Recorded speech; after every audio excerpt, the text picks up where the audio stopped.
chọn con. Xin dùng con theo ý của Ngài, làm tay chân cho người què cụt, cùng làm tai cho người bị điếc.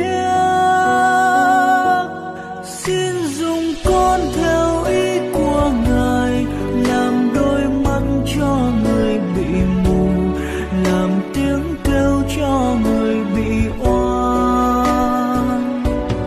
Chẳng phải con đã chọn Ngài, nhưng chính Ngài chọn con trước đó. Chẳng phải con đã yêu Chúa, nhưng chính Ngài yêu con từ trước. Từ lúc con chưa biết yêu Ngài, từ lúc con chưa nhận biết Ngài, Ngài yêu con giữa muôn người, Ngài đã chọn con.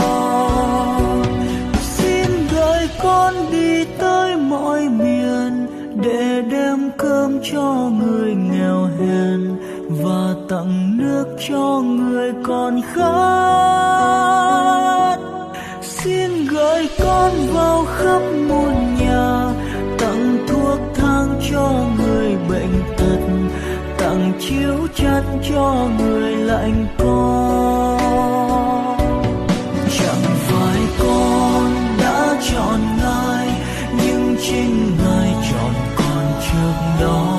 Chẳng phải con đã yêu Chúa, nhưng chính Ngài yêu con từ trước. Từ lúc con chưa biết yêu Ngài, từ lúc con chưa nhận biết Ngài, Ngài yêu con giữa muôn người, Ngài đã chọn con.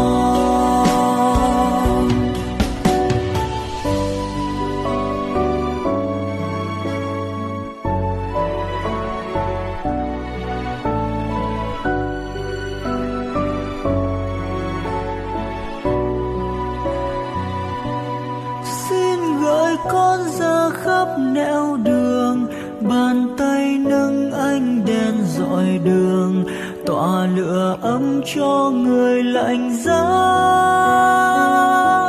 Xin gửi con ra khắp nẻo đường, cảm thông chia vui buồn phận người, và sớt chia cho đời niềm vui. Chẳng phải con đã chọn Ngài, nhưng chính Ngài chọn con trước đó. Chẳng phải con đã yêu Chúa, nhưng chính Ngài yêu con từ trước. Từ lúc con chưa biết yêu Ngài, từ lúc con chưa nhận biết Ngài, Ngài yêu con giữa muôn người, Ngài đã chọn con.